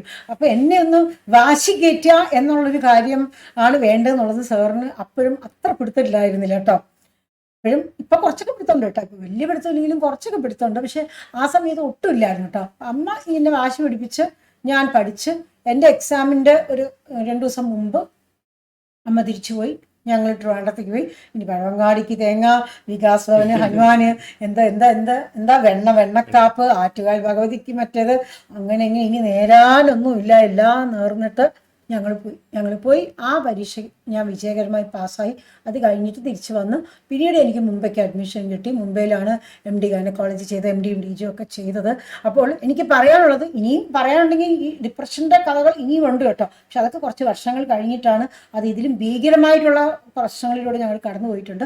അതൊക്കെ ഇടയ്ക്കിടയ്ക്കായിട്ട് പറയാം. പക്ഷെ ഞാൻ പറയാൻ വന്നത് എന്തെന്ന് വെച്ചാൽ, എൻ്റെ അടുത്ത് വരുന്ന പല പേഷ്യൻസും പറയാറുണ്ട്, ഞങ്ങളുടെ കല്യാണം കഴിഞ്ഞു, ഞങ്ങൾ ദുബായി പോയിരിക്കുകയാണ്, അല്ലെങ്കിൽ ഞങ്ങളുടെ കല്യാണം കഴിഞ്ഞു ഞങ്ങൾ അവിടെ പോയിരിക്കുകയാണ്, ഞങ്ങൾ ഇത് പഠിച്ചു, ഞങ്ങൾ അത് പഠിച്ചു കഴിഞ്ഞ് 2 വർഷമായി, ജോലി ഇതുവരെ ഇല്ല, കുഞ്ഞുമായില്ല, ഞങ്ങൾ ഇത്ര ഡിപ്രഷനിലാണ്, ഞങ്ങളുടെ ജീവിതം തന്നെ പോയി വേസ്റ്റായി, കരിയറില്ല, ഒന്നുമില്ല, കുട്ടിയില്ല എന്ന് പറയുന്നതോടെ എനിക്ക് പറയാനുള്ളത്, മിക്ക സ്ത്രീകൾക്കും ഈ ഒരു സിറ്റുവേഷനിലൂടെ കടന്നു പോകേണ്ടതായിട്ടുണ്ട്. വളരെ അപൂർവം ഭാഗ്യവതിയായിട്ടുള്ള ചില സ്ത്രീകൾക്ക് എല്ലാം ടക്ക് ടക്ക് ടക്ക് ടക്ക് ടക്ക് എന്ന് ഒരു വിഘ്നങ്ങളില്ലാണ്ട് നടന്നു പോകും. ബാക്കി മിക്കവർക്കും ഈ ഒരു പ്രശ്നങ്ങളിലൂടെ കടന്നുകൊണ്ടി വരുന്നുണ്ട്. ഇവിടെ ഒരു കാര്യം എനിക്ക് എടുത്ത് പറയാനുള്ളത്, സാർ എന്നോട് വൈകിട്ട് പറഞ്ഞത്, എല്ലാവർക്കും പക്ഷെ നിന്നെ പോലെ അതിൽ നിന്നും വരാൻ പറ്റില്ല, പൊങ്ങി വരാൻ പറ്റില്ല. അതിനെക്കുറിച്ച് സാറ് പറയട്ടെ, എൻ്റെ തൊണ്ട വേനിക്കുന്നു. മാഡം കുറെ പറഞ്ഞു. അപ്പോൾ സായിബാബയെ കുറിച്ചൊക്കെ പറഞ്ഞു. സായിബാബ എന്നുള്ളത് നമ്മളുടെ ഒരു കൺസെപ്റ്റ് ആണ്. ദൈവവിശ്വാസം അല്ലെങ്കിൽ ഏതിനോടെന്നുള്ള ഒരു വിശ്വാസം, ഗാന്ധിജി പറഞ്ഞിരിക്കുന്ന പോലെ നിരീശ്വരവാദിക്ക് അവനവനിലുള്ള വിശ്വാസം, അത് തന്നെയാണ് ഈശ്വര വിശ്വാസം അല്ലെങ്കിൽ ഒരു അതൊരു ഒരു ഉറപ്പാണ്. ആ ഒരു ഉറപ്പ് തന്നെയാണ് മാഡത്തെ ഓരോരിക്കലും കാത്തിരിക്കുന്നത്. അത് ഈശ്വരവിശ്വാസം, ഈശ്വരൻ അവിടെ നിന്ന് നമുക്ക് ശക്തി തരിക എന്നുള്ളത് അല്ല. അതൊക്കെ ഒരു സമയത്ത് നമ്മൾ വിചാരിക്കുന്നത്. ഇപ്പോൾ ആക്ച്വലി എന്താണ് സംഭവിക്കുന്നത്, നമ്മളുടേതായിട്ടുള്ള ശക്തി നമ്മൾ ഒരു സോഴ്സിൽ നമ്മൾ കൊടുക്കുന്നു, അതിൽ നിന്നും തിരിച്ച് നമുക്ക് 10 മടങ്ങായിട്ട് നമുക്ക് കിട്ടുന്നു. അത് നമ്മുടെ ഒരു ഫീലിംഗ് ആണ്, നമ്മുടെ ആത്മവിശ്വാസം തന്നെയാണ് ഓരോരിക്കലും കൂടിക്കൂടി വരുന്നത്. പിന്നെ മാഡത്തെക്കുറിച്ച് പറയുകയാണെങ്കിൽ, മാഡം അല്ലെങ്കിൽ സീതയെക്കുറിച്ച് പറയുകയാണെന്നുണ്ടെങ്കിൽ, ആൾക്ക് അവളുടെ അമ്മയിൽ നിന്നും കിട്ടിയിട്ടുള്ള നല്ല ഒരു ആത്മവിശ്വാസം. അമ്മ മാത്രല്ല, ഡബിൾ ഡോസ് ട്രിപ്പിൾ ഡോസ് അത് പറഞ്ഞു. അതെ, അമ്മയ്ക്കും മുത്തശ്ശിക്കും എല്ലാവർക്കും ഉണ്ടായിരുന്നു. മുത്തശ്ശനൊക്കെ നല്ല ആത്മവിശ്വാസം. അച്ഛൻ്റെ അമ്മയൊക്കെ ഭയങ്കര, അച്ഛൻ്റെ അമ്മ, അച്ഛൻ വളരെ പാവമാണെന്നുണ്ടെങ്കിലും അച്ഛൻ്റെതായിട്ടുള്ള കഴിവുകൾ അച്ഛന് തീർച്ചയായിട്ടും അറിയാമായിരുന്നു. കഴിവുകൾ, അത് വിഷമങ്ങളും എല്ലാം അറിയാമായിരുന്നു. പക്ഷെ എന്നാലും നല്ലൊരു ആത്മവിശ്വാസമുള്ള ഒരു വീട്ടിൽ തന്നെയാണ് അതിൽ തന്നെ ജനിച്ചിട്ടുള്ളത്. അതിൽ കുറേ റിബല്യസ് ആറ്റിറ്റ്യൂഡൊക്കെ ഉണ്ടെന്നുണ്ടെങ്കിലും she was very confident and I knew that she will be able to achieve these things. പിന്നെ ഇമ്മീഡിയറ്റ്ലി ആഫ്റ്റർ മാരേജ് പല വിധത്തിലുള്ള ഡിസ്റ്റർബൻസസ് കാര്യങ്ങൾ വരാനുള്ളത് എല്ലാ വീടുകളിലും സംഭവിക്കുന്ന തന്നെയാണ്, എല്ലാ കുടുംബങ്ങളിലും സംഭവിക്കുന്ന തന്നെയാണ്. ഇല്ലാതിരിക്കുന്നത് വളരെ വളരെ കുറവേ ഉള്ളൂ, എല്ലാ കുടുംബങ്ങളും സംഭവിക്കുന്നതാണ്. അപ്പോൾ ഈ ഒരു സമയത്തെല്ലാം നമ്മൾ ആ ഒരു പരസ്പര വിശ്വാസം, നമ്മൾ അങ്ങോട്ടും ഇങ്ങോട്ടുമുള്ള ആ ഒരു പരസ്പര വിശ്വാസം കൊടുത്ത്, ചെറിയ ചെറിയ കാര്യങ്ങൾക്കുള്ള തെറ്റിദ്ധാരണകളും വിഷമങ്ങളും എല്ലാവിടെയും ഉണ്ടാവും. പക്ഷേ ആ ഒരു മ്യൂച്വൽ അണ്ടർസ്റ്റാൻഡിങ് നമുക്ക് കൊടുക്കാൻ പറ്റുകയാണെന്നുണ്ടെങ്കിൽ, എത്ര തന്നെ വിഷമമായിട്ടുള്ള ഒരു ഘട്ടങ്ങളിലൂടെ കടന്നുപോയാലും അത് കഴിഞ്ഞിട്ടുള്ള ഒരു റിക്കവറി ഫേസ്, അത് കഴിഞ്ഞിട്ടുള്ള ഒരു ജീവിതം എന്നുള്ളത്, that is much much much much sweeter. നമ്മളുടെ ആ ഒരു ട്രയൽസ് ആൻഡ് ട്രിബുലേഷൻസ് ഇതെല്ലാം തന്നെ വളരെയധികം സ്വീറ്റാണ്. What we achieve at the end എന്നുള്ളത്, ഇറ്റ്സ് സോ വെരി ഫ്രൂട്ട്ഫുൾ എന്നുള്ളത് നമുക്ക് എപ്പോഴും മനസ്സിലാകും എന്നുള്ളതാണ്. ഹസ്ബൻഡ്സിനോടും പറയാനുള്ളത് ഇതാണ്, ദാറ്റ് ഈസ് ഒരിക്കലും ഇങ്ങനെ എഡ്യൂക്കേറ്റഡ് ആയിട്ടുള്ള ഭാര്യയോട് പറയരുത്, സാരമില്ല നീ ജോലി ചെയ്തില്ലെങ്കിലും സാരമില്ല, എൻ്റെ ഒരാളുടെ ശമ്പളം മതി നമുക്ക് സുഖമായിട്ട് കഴിഞ്ഞുകൂടാന്ന് ഒരിക്കലും പറയരുത്. പലപ്പോഴും നമ്മൾ ജോലി ചെയ്യുന്നത് ശമ്പളത്തിന് വേണ്ടി മാത്രമല്ല. ശരിയാണ്, ചിലപ്പോഴൊക്കെ നമുക്ക് ശമ്പളത്തിന് വേണ്ടി നമ്മുടെ 2 ends മീറ്റ് ചെയ്യാൻ വേണ്ടി, നമ്മുടെ വീട്ടിലത്തെ കാര്യങ്ങൾ നടന്നു പോകാൻ വേണ്ടി ജോലി ചെയ്യേണ്ടി വരും. പക്ഷേ അതിലുപരി നമ്മുടെ വിദ്യാഭ്യാസം വേസ്റ്റായി പോയല്ലോ, നമുക്ക് ജോലി ചെയ്യാൻ പറ്റാതെ നമുക്ക് ആ ഒരു സാറ്റിസ്ഫാക്ഷൻ കരിയറിൽ നിന്നും കിട്ടിയില്ലല്ലോ എന്നുള്ളത് പുരുഷന് ഫീൽ ചെയ്യുന്ന പോലെ സ്ത്രീക്കും ഫീൽ ചെയ്യാം അല്ലേ? അപ്പോൾ ഹസ്ബൻഡ് ശ്രദ്ധിക്കേണ്ടത് ഇതാണ് അല്ലേ, സപ്പോർട്ട് ചെയ്യുക. ഒരു കുറച്ച് വൈകിപ്പോയി കോൺഫിഡൻസ് ഇൻസ്റ്റിൽ ചെയ്യാൻ വേണ്ടി, സാരില്ല നീ പഠിക്ക്, സാരില്ല കുറച്ച് ലേറ്റ് ആയിട്ടായാലും നിനക്ക് എന്തായാലും ശരിയാകും, പഠിക്കാൻ പറ്റും, I am there to support you എന്ന് പറയുക. വൈഫ്സും സമാധാനമായിട്ടിരിക്കുക, സാരില്ല. നമുക്ക് എല്ലാവർക്കും, മിക്ക സ്ത്രീകൾക്കും ഇതേപോലെ ഒരു ഫേസിൽ കൂടി കടന്നു പോകേണ്ടതായിട്ടുണ്ട്. വളരെ അപൂർവം ചിലർക്ക്, നിങ്ങളുടെ ചില ഫ്രണ്ട്സിനൊക്കെ അല്ലെങ്കിൽ നിങ്ങളുടെ ചില റിലേറ്റീവ്സിനൊക്കെ ഇതൊന്നും ഇല്ലാണ്ട് സ്മൂത്തായിട്ട് പോകുന്നവരുണ്ടായിരിക്കും. അത് എനിക്കും ഉണ്ടായിട്ടുണ്ട്, എൻ്റെ ചില ഫ്രണ്ട്സിനൊക്കെ. അത് കണ്ടിട്ട് ഞാൻ അസൂയപ്പെട്ടിട്ടുമുണ്ട്. ഈ അസൂയ എന്ന് പറയുന്നതും നോർമലായിട്ട് എല്ലാവർക്കും തോന്നുന്ന വികാരമാണ്, അതിലൊരു തെറ്റുമില്ല. നിങ്ങൾ പിന്നെ നമ്മുടെ ഒരു ഇനീഷ്യൽ ഇതിലാണെന്നുണ്ടെങ്കിൽ എന്ത് ചെയ്യണം എന്നതിനെക്കുറിച്ച് ഒരു പ്രോപ്പറായിട്ടുള്ള ഒരു അണ്ടർസ്റ്റാൻഡിങ് ഞങ്ങൾക്ക് ഉണ്ടാക്കാൻ പറ്റിയില്ല എന്നുള്ളതാണ്. പലർക്കും അത് പറ്റില്ല, അതും പറയണം അല്ലേ? തീർച്ചയായിട്ടും. കാരണം ഇവളിൽ എനിക്ക് നല്ല വിശ്വാസം ഉണ്ടായിരുന്നു. എനിക്ക് എന്നിലുള്ളതിനെക്കാട്ടിലും വിശ്വാസം I was having about her. ആ ഒരു വിശ്വാസം കൊണ്ട് മാത്രമാണ് ആക്ച്വലി ചെറുപ്പുളശ്ശേരി ആ വീട് കണ്ട ഉടനെ അയ്യോ ഇവിടെ താമസിക്കാൻ പറ്റില്ല, എൻ്റെ അച്ഛനും അമ്മയും കൂടെ വന്നാൽ മാത്രമേ എനിക്ക് ഇവിടെ താമസിക്കാൻ പറ്റുള്ളൂ എന്ന് പറഞ്ഞിട്ട് ഞാൻ അച്ഛനും അമ്മയോട് പറഞ്ഞു. അപ്പോൾ ഇവിടെ പറഞ്ഞു അതൊന്നും വേണ്ട, നമുക്കിവിടെ താമസിക്കാൻ പറ്റും. അപ്പോൾ ഓക്കെ റൈറ്റ്, നിനക്ക് അങ്ങനെ ധൈര്യം ഉണ്ടെന്നുണ്ടെങ്കിൽ കുഴപ്പമില്ല, നമുക്കിവിടെ താമസിക്കാം എന്ന് പറഞ്ഞിട്ട്. അല്ലെങ്കിൽ ഒറ്റയ്ക്ക് ആണെന്നുണ്ടെങ്കിൽ ഞാൻ ആ job I would not have chosen that job. അതിൽ ഞാൻ എനിക്ക് ഭയങ്കര വിഷമമായിരുന്നു. പക്ഷെ ഇവൾ എനിക്കൊരു ധൈര്യം തന്നു. പക്ഷെ അത് അവൾക്ക് തന്നെ ഒരു പ്രശ്നമായി മാറി.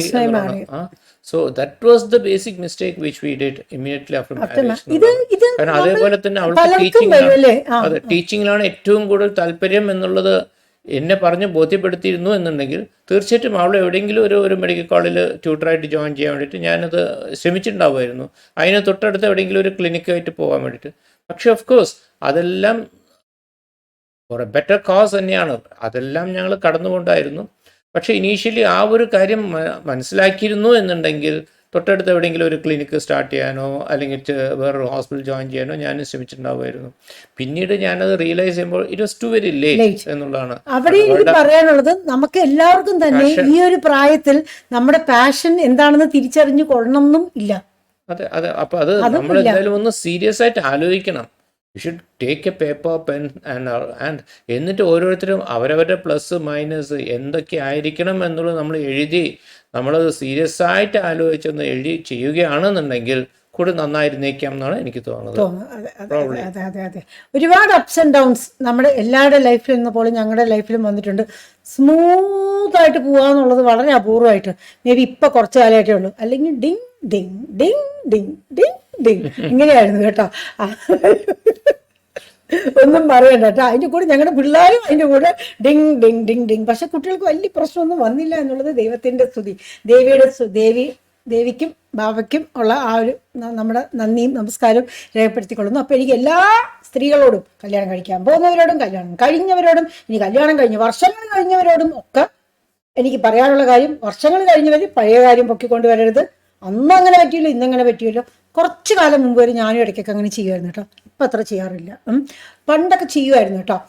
പിന്നെ ഈ അടുത്ത് കല്യാണം കഴിച്ചവർ അയ്യോ എനിക്ക് പഠിച്ച ജോലി കിട്ടിയില്ലല്ലോ. എൻ്റെ ഫ്രണ്ട്സൊക്കെ ഫേസ്ബുക്കിൽ, ഈ പണ്ട് ഫേസ്ബുക്ക് ഇല്ലാത്ത ഭാഗ്യമായിപ്പോയി, അല്ലെങ്കിൽ ഞാൻ ഇതിന് വലിയ ഡിപ്രഷനായി പോയി കേട്ടോ. ഇപ്പം ഫേസ്ബുക്കിലുണ്ട് എല്ലാവരും hi darning with my husband, എന്തെങ്കിലും ഒരു സ്ഥലത്തിൻ്റെ പേര് പറഞ്ഞിട്ട് പറയും. അല്ലെങ്കിൽ അങ്ങനത്തെ ഓരോ പോസ്റ്റൊക്കെ കാണിക്കുമ്പോൾ നമുക്കങ്ങ് സങ്കടമായി പോകും. അയ്യോ നമ്മുടെ ജീവിതം മാത്രമുള്ള ഈ ലോകത്ത് നരകം പിടിച്ചെന്ന് തോന്നിപ്പോകും. അപ്പം അങ്ങനെ വേണ്ട. നമ്മളുടെ എഡ്യൂക്കേഷൻ, നമ്മുടെ വിദ്യ എന്ന് പറയുന്നത് നമുക്ക് സഹായത്തായിട്ടുള്ളതാണ്. നമ്മുടെ സർട്ടിഫിക്കറ്റൊക്കെ സുനാമി കൊണ്ടുപോയാലും എർത്ത് കൊണ്ടുപോയാലും കരിഞ്ഞു പോയാലും കത്തി പോയാലും സാരമില്ല. നമ്മുടെ വിദ്യ എന്ന് പറയുന്നത് നമ്മൾ ജീവിക്കുന്നിടത്തോളം കാലം നമ്മുടെ ഒപ്പം ഉണ്ടാവും. പറയുന്നത് പുനർജന്മത്തിൽ വിശ്വസിക്കുന്നവരോട് എനിക്ക് പറയാനുള്ളത് ജന്മജന്മാന്തരങ്ങളിലും ഉണ്ടാകും എന്നുള്ളതാണ്. ഈ പാട്ടൊക്കെ ഈ വളരെ ചെറിയ കുട്ടികൾ പാടുന്നൊക്കെ അതൊക്കെ പൂർവ്വജന്മത്തിൽ നിന്ന് കിട്ടിയ ഒരിതാ. അങ്ങനെ ഞാൻ വിശ്വസിക്കാൻ ഇഷ്ടപ്പെടുന്നു കേട്ടോ. അപ്പോൾ ഇത് വിശ്വസിക്കാത്തവർക്ക് തള്ളാം, അത് വേറെ കാര്യം. അപ്പോൾ അങ്ങനെ ചെയ്യുക. വിവാഹം കഴിക്കാൻ പോകുന്നവർ വിഷമിക്കേണ്ട, അയ്യോ എൻ്റെ കൂട്ടുകാരികളും എൻ്റെ കസിൻസും ഒക്കെ ചെന്ന് പെട്ടിട്ട് ഭഗവാൻ ഇത് പുലിവാലായല്ലോ എന്ന്. അപ്പോൾ ഭാര്യയും ഭർത്താവും തമ്മിൽ ഇങ്ങനത്തെ പ്രശ്നങ്ങളൊക്കെ തുടക്കത്തിൽ വരും.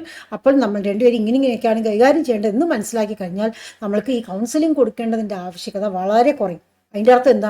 നമുക്ക് വരുന്ന കേസുകളുടെ എണ്ണം വളരെ കുറയും. അതിൻ്റെ അർത്ഥം എന്താ? നമുക്ക് കിട്ടുന്ന കാശിൻ്റെ എണ്ണം വളരെ കുറയും. അതിൻ്റെ അർത്ഥം എന്താ? എനിക്ക് കുറച്ചുകൂടി സമയം കിട്ടും വീഡിയോസ് എല്ലാം ചെയ്യാനും ഗ്രൂപ്പായിട്ടുള്ള എന്തെങ്കിലുമൊക്കെ ഓരോ കോഴ്സുകളൊക്കെ ചെയ്യാനും. I will be very very happy കേട്ടോ. അപ്പോൾ ഇതിൽ നിന്നും നിങ്ങൾക്ക് എന്തെങ്കിലുമൊക്കെ പഠിക്കാൻ പറ്റിയാൽ വളരെ സന്തോഷം. ഇത് ഞാൻ സാറിനോട് 10 പ്രാവശ്യം ചോദിച്ചിട്ടാണ് ഈ വീഡിയോ ഇടുന്നത്. കാരണം ഇതിൽ നമ്മൾ കുറച്ച് ബന്ധക്കാരെയൊക്കെ ഇതിനിടയിൽ കൊണ്ടുവന്നിട്ടുണ്ട്. അവരുടെ ആദ്യം പേരൊന്നും പറഞ്ഞിട്ടില്ല. അച്ഛൻ്റെ അമ്മേനെ കുറിച്ചിട്ടൊക്കെ കുറച്ചൊക്കെ പറഞ്ഞിട്ടുണ്ട്, അല്ലാണ്ട് വേറെ ആരും പറഞ്ഞിട്ടില്ല. എന്നുണ്ടെങ്കിലും സാറിനോട് സമ്മതം ചോദിക്കാണ്ട് എനിക്കിത് പറയാൻ പറ്റില്ലല്ലോ. അതുകൊണ്ട് ഞാൻ ആളോട് സമ്മതം ചോദിച്ചിട്ട് ആൾ യെസ് എന്ന് പറഞ്ഞിട്ടാണ് വന്നത്. ആദ്യത്തെ സെഷൻ തന്നെ സാറ് വരാമെന്ന് പറഞ്ഞായിരുന്നു. അതിൻ്റെ ഇടയിൽ സാറിന് ഭക്ഷണം കഴിക്കണമായിരുന്നു. അതിൻ്റെ ഇടയിൽ 4-5 പേഷ്യൻസ് വന്നു. അപ്പോൾ സാറിന് താഴെ പോകണമായിരുന്നു, അതുകൊണ്ടാണ് വരാൻ പറ്റാത്തത്. അപ്പോൾ ഈ 2 വീഡിയോസും നിങ്ങൾക്ക് എപ്പോൾ സമയം കിട്ടുമോ അപ്പോൾ കണ്ടാൽ മതി. ഇതിലും ഒരു പരീക്ഷ പാസ്സായി കഴിഞ്ഞാൽ ഞങ്ങൾ വിചാരിച്ചു, ഈ പരീക്ഷ വിജയിച്ചപ്പോൾ ഞങ്ങൾ എന്തോ ഒരു MD കിട്ടിയപ്പോൾ ഒരു ഭയങ്കര അച്ചീവ്മെൻറ്റ്. MD പോയി കഴിഞ്ഞപ്പോൾ ഉള്ള കഥ അത് പിന്നെ പറയാം. പിന്നെ അത് കഴിഞ്ഞിട്ട് പിന്നീട് ഞങ്ങൾ അനുഭവിച്ചത് അതിലും വലിയ പ്രശ്നങ്ങൾ. ഓരോ പരീക്ഷ കഴിയുമ്പോഴും അടുത്ത പരീക്ഷ കഴിഞ്ഞ പരീക്ഷയേക്കാൾ കുറച്ചുകൂടി കാഠിന്യമേറിയതായിരിക്കും എന്നുള്ളത് ഞങ്ങളെ ജീവിതമാണ് പഠിപ്പിച്ചത് കേട്ടോ. അത് നമ്മൾ സ്കൂളിലും കോളേജിലും യൂണിവേഴ്സിറ്റിയിലും പോയാൽ പഠിക്കാൻ പറ്റുന്നതൊന്നല്ല. കാരണം എപ്പോഴും അങ്ങനെയാണല്ലോ. 10ാം ക്ലാസ് പരീക്ഷയെക്കാട്ടിലും പാടായിരിക്കും 11ാം ക്ലാസ്, അതിനെക്കാട്ടിലും പാടായിരിക്കും 12ാം ക്ലാസ്. അപ്പം നമ്മൾ ഓരോ പരീക്ഷ കഴിയുമ്പോഴും തോറ്റ് താഴെ വീണാൽ പൊടി തട്ടി എണീക്കുക. നമ്മളെ കണ്ടാണ് പിള്ളേർ പഠിക്കുന്നത് അല്ലേ. പല പ്രാവശ്യവും ഞങ്ങൾ അങ്ങനെ വീണ് കിടന്ന് എടുത്തുനിന്ന് എണീറ്റിട്ടുള്ളത് വേറെ ഒന്നിനു വേണ്ടി അല്ലെങ്കിലും ഞാൻ എണീറ്റിട്ടുള്ളതെങ്കിലും എനിക്കറിയാം എൻ്റെ കുട്ടികൾ എന്നെ കണ്ടു വേണം പഠിക്കാൻ. അവർക്ക് തോന്നരുത് അയ്യോ അമ്മ തോൽവി സംബന്ധിച്ച് പിൻവാങ്ങുന്നൊരു വ്യക്തിയാണെന്ന് തോന്നരുത് എന്നൊരു കാര്യം ഞാൻ ഇദ്ദേഹത്തോട് ഇടയ്ക്കിടയ്ക്ക് പറയുമായിരുന്നു. അവർ children should learn from us എന്ന്. ഇത് തന്നെയാണ് എനിക്ക് പറയാനുള്ളത്. നിങ്ങളും ഞങ്ങളുടെ തെറ്റുകളിൽ നിന്നും പഠിക്കുക. ശരികളിലും തെറ്റുകളിലൂടെയും ഞങ്ങൾ പഠിച്ച പാഠങ്ങളാണ് നിങ്ങൾക്ക് പറഞ്ഞു തരുന്നത്. പ്ലസ് ഞങ്ങൾ പഠിച്ച പാഠങ്ങളും ഫോർമലായിട്ട് പഠിച്ച പാഠങ്ങളും ഇൻഫോർമലായിട്ട് ലൈഫ് ഞങ്ങൾ പഠിപ്പിച്ച പാഠങ്ങളിലൂടെയാണ് പറഞ്ഞു തരുന്നത്. ഇത് നിങ്ങളുടെ മുന്നിൽ ഒരു തുറന്ന പുസ്തകമായി വെക്കാൻ എനിക്കും ഈ ഒരു ഫേസിലൂടെയൊക്കെ കടന്നു പോകേണ്ടി വന്നിട്ടുണ്ട്. ഞാനിത്രയൊക്കെ കഷ്ടപ്പെട്ടിട്ടുണ്ട്, ഞാനും ഇങ്ങനെയൊക്കെ പ്രശ്നങ്ങൾ ഉണ്ടാക്കിയിട്ടുണ്ടെന്ന് പറയാൻ എനിക്കൊരു മടിയില്ല, ഒരു നാണവും ഇല്ല. നമ്മളെല്ലാവരും മനുഷ്യരാണ് അല്ലേ. ഓക്കെ, അപ്പോൾ അങ്ങോട്ടേക്കൊന്ന് ഒരു മിനിറ്റ് നോക്കണമെങ്കിൽ എനിക്ക് സ്പെക്സ് വെക്കണം. മെഡിക്കൽ ക്വസ്റ്റ്യൻസ് ആരെങ്കിലും ചോദിച്ചിട്ടുണ്ടെങ്കിൽ അവരെ വല്ലവരെ നേരിട്ട് കണ്ടച്ചേക്ക് പിടിക്കും ഞാൻ. കേട്ടോ, പ്രഗ്നൻസി, എൻ്റെ ദൈവമേ, ആ കൊച്ചു തന്നെ വീണ്ടും വീണ്ടും വീണ്ടും വീണ്ടും ചോദിച്ചിരിക്കുന്നു കേട്ടോ. ഡിപ്രഷൻ ഒഴിവാക്കാൻ ഭയങ്കര ഭയങ്കര ഭയങ്കര ഭയങ്കര ഇത് തന്നെയാണ്. ഡിപ്രഷൻ വരാണ്ടിരിക്കാൻ നോക്കണം. മനസ്സിലായില്ലേ? യോഗയൊക്കെ ചെയ്യാൻ പറ്റും. യോഗയൊക്കെ ചെയ്യാൻ പറ്റും കേട്ടോ. പിന്നെ നീറ്റ് പി ജിക്ക് പോകണമെങ്കിൽ പണ്ടത്തെ പോലെയൊന്നും അല്ല മക്കളെ. പണ്ട് വർഷങ്ങൾ മുമ്പുള്ള നീറ്റ് പി ജിയും ഇപ്പോഴത്തെ, അപ്പം നീറ്റൊന്നുമില്ല, എൻട്രൻസ് എക്സാം ആയിരുന്നു. ഇപ്പോഴത്തെയും തമ്മിൽ കടലും കാര്യവും തമ്മിലുള്ള അന്തരമുണ്ട് കേട്ടോ. വേഗം പറയുന്നേടാ കുട്ടാ, പറഞ്ഞുകൊണ്ടല്ലേ ഇരിക്കുന്നത്. കൗൺസിലിംഗ് സെക്ഷൻ ഇതൊക്കെ തന്നെയാണ്. Counselling session, group counselling sessions, individual counselling sessions. നിവൃത്തിയില്ലാത്തവർ മാത്രം ഇങ്ങോട്ട് വരിക, എൻ്റെ കോഴ്സുകളും മറ്റു കാര്യങ്ങളൊക്കെ ചെയ്യാൻ വേണ്ടി വിടുക. നിവൃത്തിയില്ലാത്തവർക്ക് മാത്രം ഞാൻ ഇൻഡിവിജ്വൽ സെഷൻസ് തരാം. നിങ്ങൾക്ക് അറിയേണ്ട മിക്ക കാര്യങ്ങളും ഞാൻ വീഡിയോസിലൂടെ പറഞ്ഞു തരുന്നില്ലേ മക്കളെ?